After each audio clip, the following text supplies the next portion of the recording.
اب مزاج ہمارے تمہارے ملتے نہیں ملتے ہیں واللہ ہی جانے. اگر مزاج ہمارے تمہارے مل گئے، ٹچ ہو گئے، پھر تو تم سب کو چھوڑ کے ادھر آ جاؤ گے، کیونکہ میں تم کو پھر دوسرا جہاں دکھاؤں گا.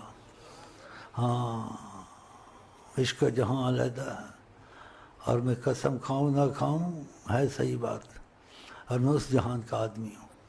تو میرے ساتھ ٹچ ہو جاؤ گے تو پھر دیکھ لینا میں تم کو کہاں کہاں پھیلاؤں گا. ہاں، عرش تک لے جا سکتا ہوں، عرش سے باہر بھی شاید لے جا سکتا ہوں، کیونکہ جب ہمارا ان کے ساتھ ہے کرم کے تقاضے میں، اور تمہارا ہمارے ساتھ ہے. جیسے یہ لوگ باہر جاتے ہیں ادھر جاتے ہیں ساتھیوں کو لے جاتے ہیں، تو تم میرے ساتھی بنو، میں تم کو لے جاؤں گا. کیا چاہیے تم کو؟ ہاں، تجربہ کر لو. آقا پہ جھوٹ نہیں مار سکتا میں. ایسی کھلی بات ہے کہ تم کو کائنات میں کوئی نہیں بتا سکتا. ہاں، کیونکہ آقا جی طریقت کے تابع نہیں، طریقتیں ان کی تابع ہیں.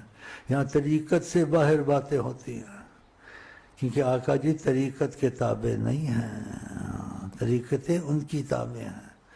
اس لیے کی بات طریقت والوں کو سنا کے کہ ہم نے تو نہ کتاب میں سنا نہ طریقت میں سنا. بولے شیخ امین ایسی باتیں کرتا ہے، اور وہ کہتا ہے اس جملے کو سمجھنے کی کوشش کرو. اس لیے میں نے بہت بڑی بات کہہ دی ہے کہ آقا جی طریقت کے تابع نہیں ہیں، طریقتیں ان کی تابع ہیں. وہ طریقت کے علاوہ بھی باتیں کر سکتے ہیں.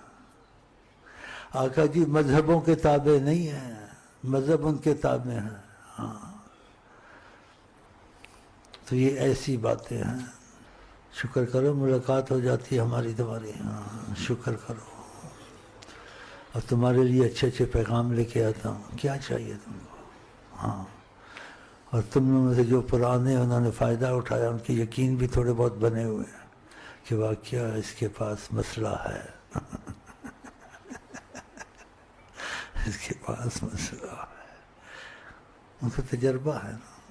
ہاں، جب کسی کے انہونے کام ہو جائیں، ناممکن کام ہو جائیں، تو اس کا یقین خود بن جاتا ہے.